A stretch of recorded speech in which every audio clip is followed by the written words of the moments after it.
Olá, boa noite, a paz a todos. Chegando para a meditação na Palavra de Deus, lendo no segundo livro das Crônicas, capítulo 7, versículos de 1 a 3. Assim está escrito: E acabando Salomão de orar, desceu o fogo do céu e consumiu o holocausto e os sacrifícios. E a glória do Senhor encheu a casa. E os sacerdotes não podiam entrar na casa do Senhor, porque a glória do Senhor tinha enchido a casa do Senhor. E todos os filhos de Israel, vendo descer o fogo e a glória do Senhor sobre a casa, encurvaram-se com o rosto em terra sobre o pavimento, e adoraram e louvaram ao Senhor, porque é bom, porque a sua benignidade dura para sempre. Esse é o texto que vamos meditar, falando quando a glória vem. Quando a glória de Deus vem. O texto relata-nos o momento quando Salomão, após um período empenhado na construção do templo e também da sua moradia, e este templo não foi uma exigência de Deus, mas foi um desejo que nasceu no coração de Davi. Ele, olhando e observando que cada um deles tinha a sua morada, tinha o seu lugar, e Deus não tinha uma casa. E ele então decidiu no coração construir uma casa para Deus, um templo, para que o povo se reunisse para adorar a Deus. Quando ele diz isto ao profeta que estava com ele, ele recebeu a afirmativa, dizendo: pode fazer tudo o que está no seu coração, porque Deus é contigo. Mas, quando chegou a noite, Deus apresentou-se ao profeta e pediu que ele voltasse a Davi e desse a seguinte mensagem: Tu não edificarás casa ao Senhor, porque foste um guerreiro e derramaste muito sangue. Porém, Deus decidiu que um filho de Davi, que se sucederia, este sim edificaria uma casa ao nome do Senhor. Então foi nesta condição que o Senhor Deus falou com Davi. Ele então, como ele teve um direcionamento, ele continuou seguindo, não iria construir, mas poderia colaborar e contribuir com os preparativos para a construção daquele templo. Ele comprou o terreno, no lugar onde ele invocou o nome do Senhor, o seu Deus lhe apareceu, lá na eira de Araúna. Ele escolheu aquela terra para construir ali um templo ao Senhor. Araúna colocou a terra à disposição de Davi, mas ele disse: não, eu não quero oferecer a Deus sacrifício que não me custe valor algum. Eu quero pagar o preço pela terra. Comprou a terra, fez o projeto do templo, tudo o que ia precisar em matéria de pedra, ferro, ouro, prata, madeira, tudo aqueles utensílios que seriam necessários para a construção de um templo, e ele foi guardando estas coisas. E quando chegou o tempo dele passar o comando para Salomão, por orientação de Deus, ele entrega tudo isso nas mãos de Salomão, e também o desenho do templo que ele havia feito, a estrutura, o terreno, tudo certo, o valor de ouro, o valor de prata, enfim, tudo aquilo que ele conseguiu angariar para a construção daquele templo. E Salomão recebe tudo aquilo e recebe a orientação de que a promessa de Deus seria que Davi não, mas o filho dele sim, construiria, edificaria, quer dizer, uma casa ao Senhor nosso Deus. Salomão, quando é investido da autoridade para reinar, ele já sai com este comprometimento de edificar uma casa ao Senhor no lugar designado, da maneira como foi feito o desenho, com os materiais que ali estavam. Ele então teve esta felicidade e contou com a cooperação de muitas pessoas que o ajudaram. Não foi preciso que Salomão fizesse primeiro uma campanha para comprar o terreno, depois para comprar os materiais, depois para escolher as pessoas para se juntarem a ele para construir o templo. Mas ele recebeu tudo já pronto, tudo já organizado, da melhor maneira como Davi sabia fazer, e colocou diante dele, e ele agora precisava somente colocar mãos às obras e designar as pessoas necessárias para começarem a construção. Eles começaram, trabalharam, e à luz do que diz a palavra de Deus, isso durou cerca de aproximadamente 20 anos, desde o lançamento da pedra chamada fundamental, o primeiro alicerce feito, até a conclusão e o oferecimento daquela casa diante do Senhor nosso Deus, conforme lemos aqui depois daquela oração. Parece que quando se vê à primeira vista, é muito fácil, é somente construir uma casa, fazer uma oração, a glória de Deus se manifesta. Hoje, as pessoas pensam ser assim. A coisa é num estalar de dedos. Parece que no momento que falamos, as coisas já começam a acontecer. Mas nós vamos observar, no exemplo da vida de Salomão, neste período de 20 anos, do começo da construção até o término da construção deste templo, quando então a glória de Deus se manifestou naquele templo, nós vamos observar os passos que foram dados por Salomão, e eles certamente servirão para nós também. Evidentemente, não para construir um templo daquela suntuosidade, mas para a nossa vida ser colocada como um templo consagrado ao Senhor nosso Deus. Porque Deus, primeiro, ele habitava com o povo, no meio do povo, depois ele escolheu manifestar-se através da arca da aliança, e dali ele então, através das tendas que o povo levantavam e edificava ali um altar, invocava o nome do Senhor. Até que chegou o momento em que Salomão construiu esse templo e Deus escolheu colocar ali o seu nome, os seus olhos, o seu ouvido e o seu coração, para que todos quantos dali orassem, ou em qualquer lugar na face da terra, com o rosto virado para Jerusalém, à direção do templo, o Senhor Deus ouviria e atenderia também.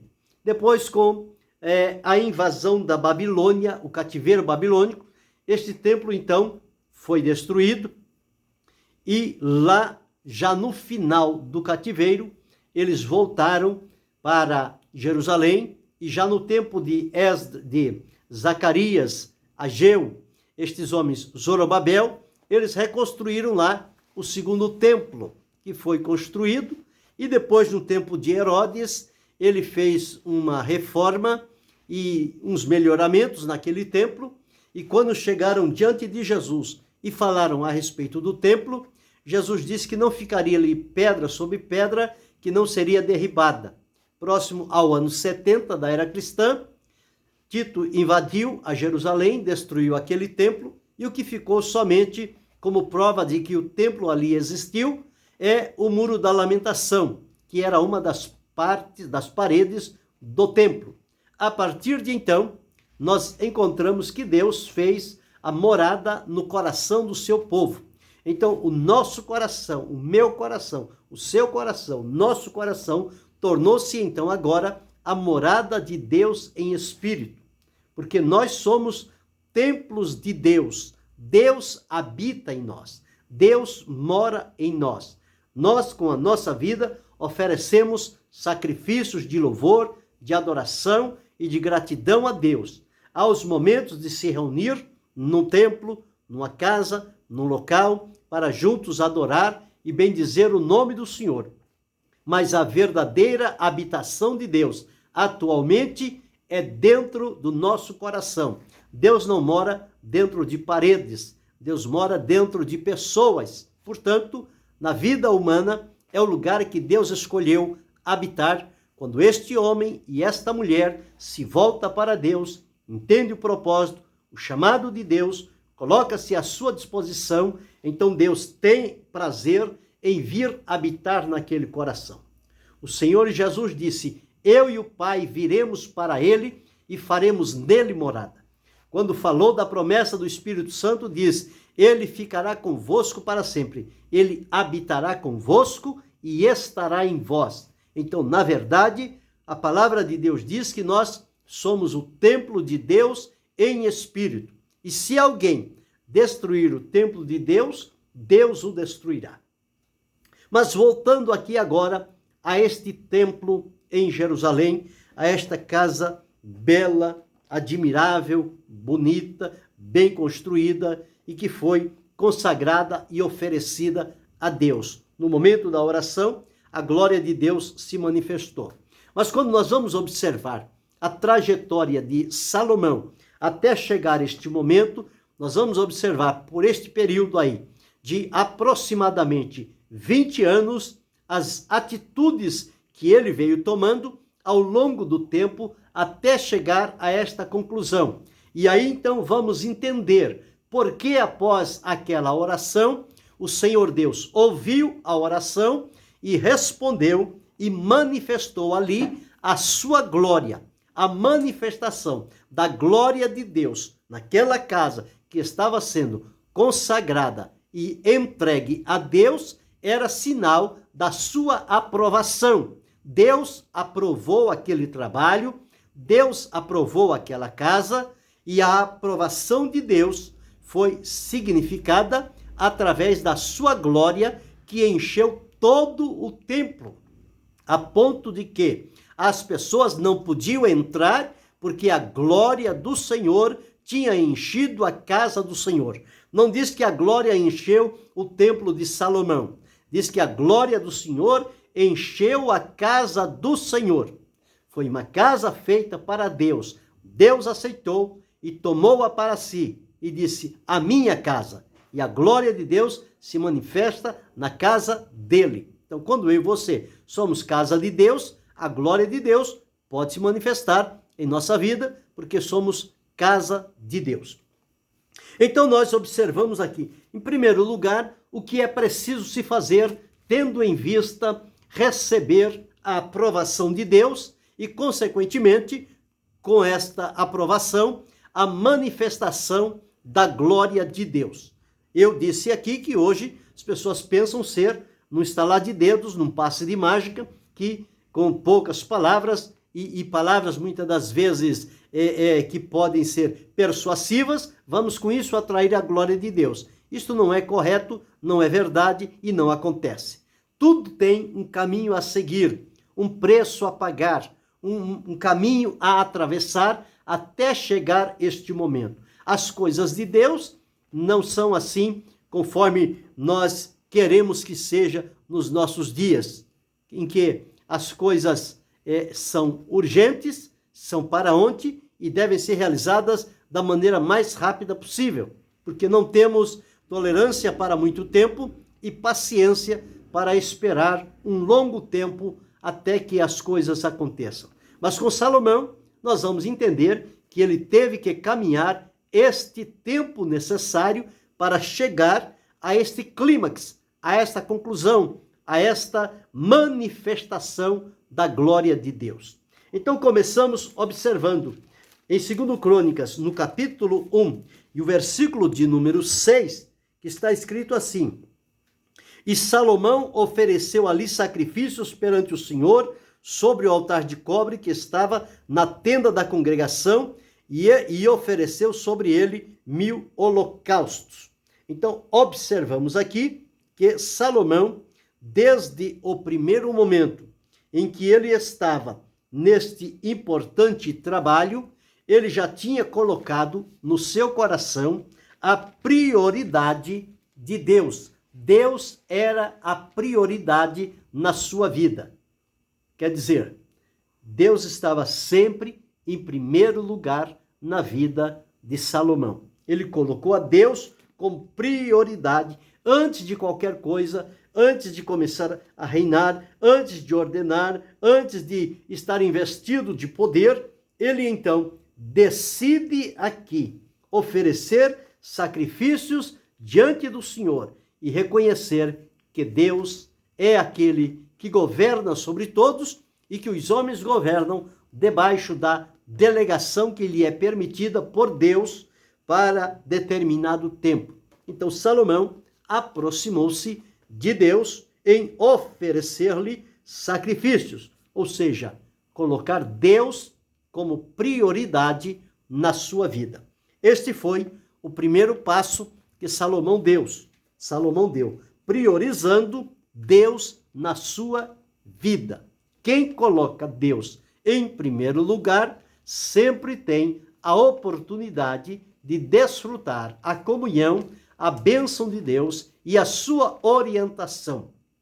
Porque aonde Deus governa, aonde Deus direciona, aonde Deus fala e as pessoas ouvem e obedecem, o caminho está livre para que as bênçãos de Deus elas cheguem àquele coração e aquela vida será conduzida passo a passo diante da presença do Senhor e a chegar ao momento de ver a manifestação da glória de Deus. Então, há um caminho a ser percorrido. E o primeiro ponto é priorizar Deus na vida.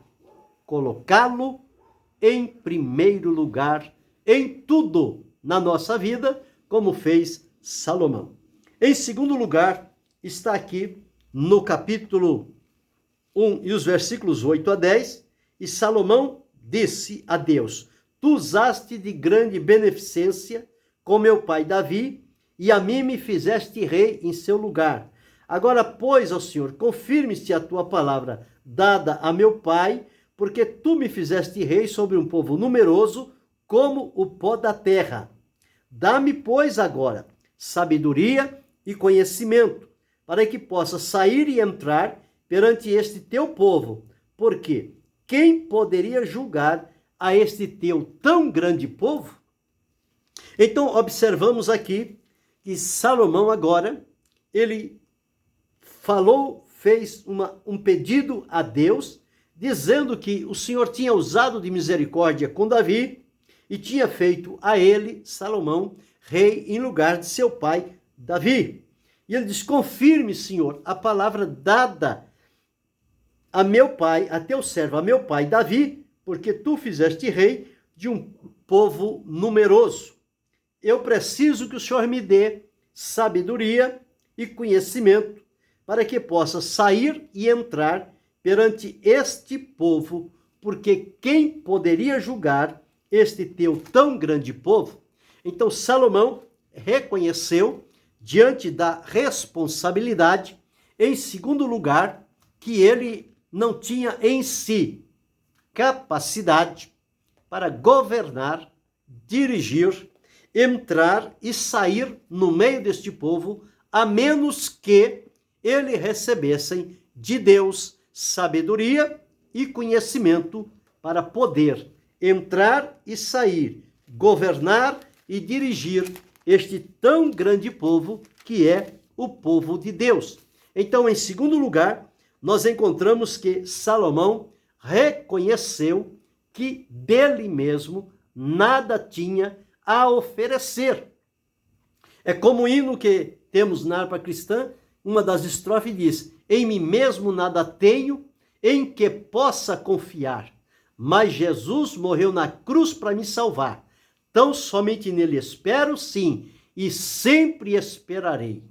Então, que coisa importante é quando nós reconhecemos as nossas limitações e a nossa incapacidade diante de tamanha responsabilidade que recebemos diante de Deus para realizarmos determinadas funções que são dadas pelo Senhor. Quando nós, à semelhança de Salomão, chegarmos diante de Deus e reconhecermos a nossa incapacidade, a nossa limitação e nos colocarmos em humildade e temor e obediência e disponibilidade diante de Deus, o Senhor terá prazer em nos dar sabedoria, conhecimento, graça e direção, e nos tomará pela mão e nos fará caminhar na sua vontade, na realização do seu propósito. Então, em segundo lugar, é reconhecer diante de Deus a nossa incapacidade, conforme Salomão fez, que li aqui no capítulo 1, versos de 8 a 10. O terceiro passo que nós encontramos, o primeiro foi priorizar a Deus na vida. Dar a Deus o primeiro lugar. Amar a Deus sobre todas as coisas. Buscar primeiro lugar o reino de Deus. Segundo lugar, reconhecer a incapacidade, a limitação humana e pedir de Deus sabedoria e conhecimento.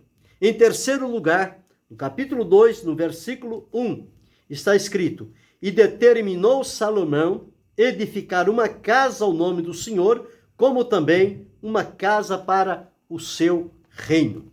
Então, ele passou aqui a dedicar-se agora, visto que o Senhor Deus já lhe tinha prometido sabedoria, porque o Senhor disse para ele: olha, como você não pediu riqueza, ouro e prata, nem a morte dos seus inimigos, te são dados sabedoria, mas te são dados também riquezas, ouro, prata, enfim, Deus o abençoou de uma maneira abundante, porque o coração de Salomão se quebrantou diante da presença do Senhor, e isto abriu o coração de Deus em direcionar para ele bênçãos necessárias para o exercício do trabalho que Deus lhe havia confiado. Então, em terceiro lugar, nós encontramos aqui, ele dedicou-se, quer dizer, ele determinou a edificar.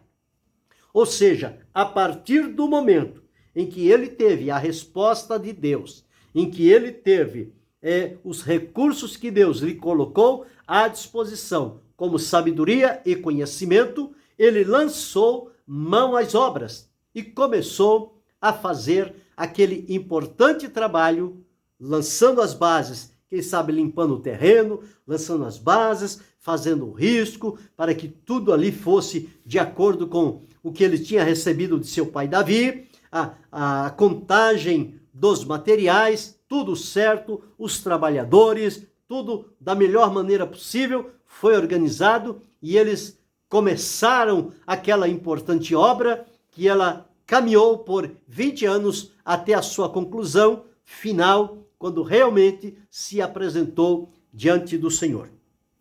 Então ele dedicou-se a fazer o que lhe estava encarregado. Davi, quando deu a ele o desenho do templo e os materiais, disse: esforça-te e faze a obra, e o Senhor será contigo. E ele esforçou-se neste capítulo 2 e começou. O importante é começar. Quando se começa debaixo da direção, da orientação de Deus, seguindo o plano de Deus, é garantia certa e segura de que vai chegar à conclusão, porque Deus conduzirá em todos os passos e dará o necessário para que isto aconteça. Mas em quarto lugar, nós encontramos aqui, à medida que o templo foi começando a ser construído, as paredes começou a se levantar e o monte, aquele templo começou a tomar vulto e as pessoas começaram a observar ao longe aquela grande e esplendorosa construção. O coração deles se voltaram para Deus. E nós encontramos que aquela eira de Araúna, ela está ligada ao Monte Moriá. Monte Moriá foi onde Abraão levou o seu filho Isaque, que Deus o pediu em sacrifício. Ele o levou ali. E quando foi para imolá-lo, Deus o impediu. E disse: não faças tal, porquanto sei que temes a Deus. Mas Abraão tinha dito a seu filho, quando lhe disse: pai, o cutelo, a lenha e o cutelo, o fogo estou vendo que trouxemos, mas o cordeiro? Abraão disse: meu filho, Deus para si proverá cordeiro, o monte da provisão, o monte Moriá. E justamente lá é que foi edificado este templo maravilhoso na direção de Deus. O capítulo 3 ele diz: e começou Salomão a edificar a casa do Senhor em Jerusalém, no monte de Moriá, onde o Senhor tinha mostrado a Davi seu pai, no lugar que Davi tinha preparado, na eira de Ornã, Jebuseu. Então, ele começou ali a edificar aquele templo, e a data foi no segundo mês, no dia segundo, no ano quarto do seu reinado. Salomão reinou 40 anos. Então, no quarto ano do seu reinado, no segundo mês, no segundo dia, ele começou a edificar. Como este templo durou 20 anos, no ano 24º de Salomão, este templo foi entregue a Deus. Então, observamos aqui, ele entregou a Deus o que pertencia a Deus, conforme lemos aqui no capítulo de número 5 e o versículo 1 de 2 Crônicas, diz assim: assim se acabou toda a obra que Salomão fez para a casa do Senhor, então trouxe Salomão as coisas consagradas de seu pai Davi, a prata, o ouro e todos os vasos, e pô-los entre os tesouros da casa de Deus. O que Salomão fez? Ele entregou a Deus o que era de Deus. Por quê? Porque Davi tinha pedido ao povo, tinha preparado todos estes recursos para a casa de Deus. Portanto, uma vez que o motivo, a finalidade era para Deus, então ninguém poderia usar em benefício pessoal. Deveria ser entregue na casa de Deus. E foi aqui o que Salomão fez. Salomão pegou tudo aquilo que seu pai tinha reservado, tinha guardado, e agora ele entregou a Deus, entendendo que aquilo pertencia a Deus. Tudo que nós consagramos a Deus não é mais nosso, é de Deus. Então não podemos usar para outra finalidade. Então Salomão fez isso, entregou a Deus o que a ele pertencia. Nós precisamos entregar tudo a Deus, o que a ele pertence. A nossa vida pertence a ele. O nosso fôlego de vida pertence a ele. A nossa voz pertence a ele. A nossa visão pertence a ele. A nossa audição pertence a ele. O nosso sentimento pertence a ele. A nossa vida por inteiro pertence a Deus. E tudo quanto ele nos dá em recursos, seja bem, seja finanças, seja o que for, pertence a Deus. Nós precisamos entregar a Deus o que a ele pertence. Então, neste quarto ponto, Salomão entregou a Deus o que lhe pertencia. O quinto ponto nós encontramos no capítulo 5, versículo 6, e diz: então o rei Salomão e toda a congregação de Israel, que se tinha congregado com ele diante da arca. Ele foi se congregar diante da arca na presença de Deus. O que significa isto? Significa que Salomão tinha reverência para com o Senhor e entendia a necessidade que eles tinham de estarem reunidos diante da arca do Senhor, porque dali sairia a palavra de Deus para eles. Então eles se reuniam, se congregavam diante da arca do Senhor. Isto evidenciando a reverência, o cuidado, o respeito e o compromisso que Salomão tinha com as coisas de Deus. Então, observamos aí que coisa importante. Quando nós lemos lá que após a oração, a glória de Deus se manifestou. E agora estamos observando, passo a passo, como as coisas foram feitas, nós vamos entender que este caminho, ele já havia sendo preparado muito antes daquele dia da inauguração. Salomão não deixou para fazer os preparativos quando o templo estivesse pronto, quando tudo estivesse terminado, a chave na mão, agora vamos fazer, vamos orar e pedir a glória de Deus. Não, ele já veio trabalhando muito antes. E cada passo deste dado significava mais uma aproximação, um aprofundamento na comunhão com Deus, chegando a tal ponto de que, na oração da consagração do templo a Deus, a glória de Deus se manifestasse. Então, observamos estes pontos importantes. E quando observamos o sexto passo, no capítulo de número 6, dos versículos 17 a 21, Salomão teve vários momentos de falar com Deus. E ele sempre estava falando com Deus. Tinha esta comunhão, este caminho aberto de falar francamente com Deus. 17 a 21 diz: E agora, Senhor Deus de Israel, verifique-se a tua palavra que falaste a teu servo Davi. Mas verdadeiramente habitará Deus com os homens na terra? Eis que o céu e o céu dos céus não te podem conter, quanto menos esta casa que te tenho edificado. Então, observe aqui, ele reconheceu a grandeza de Deus, que não existe casa na terra que possa conter a Deus. Deus está acima de tudo e de todos, é maior que tudo e que todos. Mas ele disse aqui, os céus e o céu dos céus não te podem conter, quanto menos esta casa. Atende, pois, a oração do teu servo e a sua súplica, ó Senhor meu Deus, para ouvires o clamor e a oração que o teu servo ora perante ti.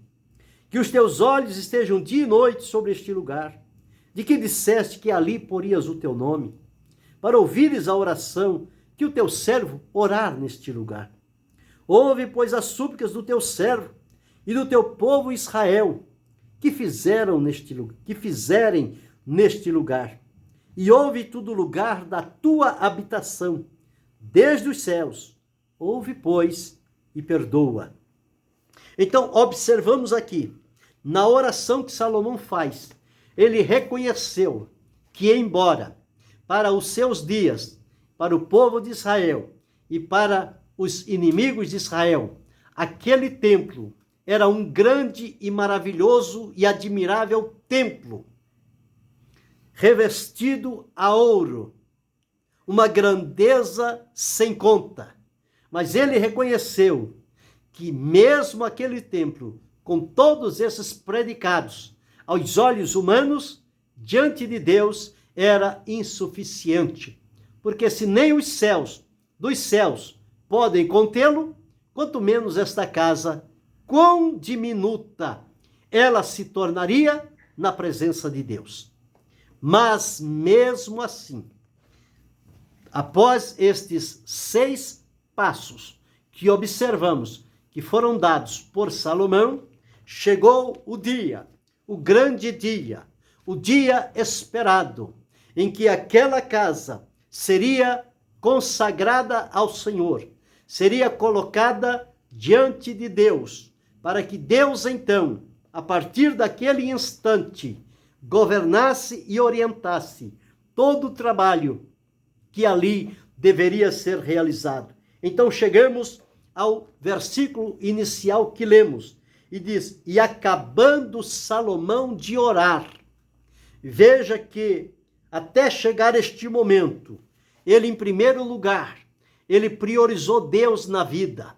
Em segundo lugar, ele reconheceu a sua incapacidade e limitação. Em terceiro lugar, ele dedicou-se a Deus. Em quarto lugar, ele entregou a Deus o que pertencia a Deus. Em quinto lugar, ele demonstrou reverência, comprometimento e respeito com as coisas de Deus. E em sexto lugar, ele permaneceu humilde diante do Senhor, reconhecendo que, embora a beleza e a grandeza daquela casa, aquilo não lhe encheu o coração, porque o comprometimento dele era oferecê-la a Deus e não um trunfo para o seu nome, para o seu reinado, que o seu nome fosse colocado naquele templo. Não, Salomão não tinha este afã, esta vaidade, este orgulho de ter o nome dele estampado num templo que ele construiu para Deus. Ali deveria estar o nome de Deus. E Deus aceitou e disse que estaria ali o seu nome, o seu olho, os seus lábios, a sua palavra, o seu ouvido e o seu coração. Então, tudo de Deus estaria direcionado naquela casa. Passaria, a partir de então, a ser o encontro de Deus com o seu povo naquele lugar. Diferente de hoje. Hoje não tem um lugar específico assim. O povo vai aqui porque Deus só vai estar aqui. Se estiver fora daqui, não tem a presença de Deus. Hoje já não é mais assim. À luz da palavra de Deus, Deus habita em cada um de nós. Mas Salomão seguiu estes passos e diz: e acabando Salomão de orar, desceu fogo do céu, consumiu o holocausto e os sacrifícios. Quando o holocausto e os sacrifícios eram consumidos por fogo descido do céu, significava que Deus tinha recebido aquele sacrifício e ali estava evidenciado o sinal da aprovação de Deus. Foi assim com Elias, quando chamou o povo do tempo de Acabe para se voltar para Deus, Deus respondeu com fogo. Aqui também, quando Salomão ora a Deus, Deus responde com fogo, consome os holocaustos, os sacrifícios, e como resultado, a glória do Senhor desce. E quando a glória de Deus desce, ela não fica em lugares esparsos, ela desce na direção do templo e ela entra pela porta do templo. Por que que a glória de Deus entrou pela porta? Ali é o lugar da entrada. E diz aqui: e a glória do Senhor encheu a casa, e os sacerdotes não podiam entrar na casa do Senhor. O sacerdote entraria por onde? Pela porta. A glória entrou pela porta, encheu todo o templo, não deixou nenhum espaço vazio. Então, ninguém poderia entrar, porque não tinha lugar para entrar. Então diz: e os sacerdotes não podiam entrar na casa do Senhor, porque a glória do Senhor tinha enchido a casa do Senhor. Não diz que a glória entrou no templo de Salomão e encheu o templo de Salomão, mas diz que a glória entrou na casa do Senhor e encheu a casa do Senhor. Então a glória de Deus, ela vem para a casa do Senhor. Ela não vem para minha vaidade pessoal, para a sua, ela vem para a casa do Senhor. Se eu e você somos casa do Senhor, a glória de Deus virá se manifestar nesta casa ambulante. Mas a glória é de Deus, não é nossa, e nós não temos nenhum benefício, não podemos ter nenhuma vantagem da glória de Deus se manifestar. Então ela manifestou-se. Os filhos de Israel, vendo o fogo, a glória de Deus descer e encher a casa, eles se encurvaram, tiveram uma atitude de adoração, de reconhecimento da soberania, do poder e da presença de Deus naquele dia. Encurvaram-se com o rosto em terra sobre o pavimento e adoraram e louvaram ao Senhor, porque é bom, porque a sua benignidade dura para sempre. Então veja que caminho importante foi trilhado por Salomão até que a glória de Deus desceu. Então, quando a glória de Deus vem, quando há um caminho preparado, quando há ações e comportamentos dignos da presença do Senhor. Nós observamos aqui 6 destas ações que foram realizadas por Salomão até o momento em que ele oferece o templo, Deus aprova e manifesta a sua glória. E quais foram estes passos dados pelo Salomão no período destes 20 anos da construção ao término do templo? O primeiro passo, priorizar a Deus na vida. Dar a Deus o primeiro lugar. O segundo passo, reconhecer a incapacidade. Terceiro passo, dedicar-se a Deus inteiramente. Quarto passo, entregar a Deus o que é dele. Quinto passo, demonstrar temor e reverência diante do Senhor. Viver com humildade na presença de Deus. Sexto passo, permanecer humilde diante do Senhor. Não é querer tirar proveito daquilo que pertence a Deus. Manter-se na posição de humilde é manter o coração, o caminho e a vida aberta para a manifestação da glória de Deus. Quando seguirmos por este caminho e orarmos à luz do que observamos na palavra de Deus, a glória de Deus, ela pode se manifestar. Mas a glória é de Deus, a casa é de Deus, tudo é de Deus. Então, para Ele glória, para Ele honra, para Ele louvor e adoração. Aprendamos assim como atrair a glória de Deus ou quando a glória de Deus desce. Quando entrarmos por estes exemplos que foram deixados como referências para a nossa vida nos dias em que estamos atravessando. Deus espera contar com cada um de nós, seguindo por este caminho, até que a sua glória se manifeste sobre nós. E que Deus continue abençoando-nos em Cristo Jesus, não só hoje, mas para todo sempre. Amém.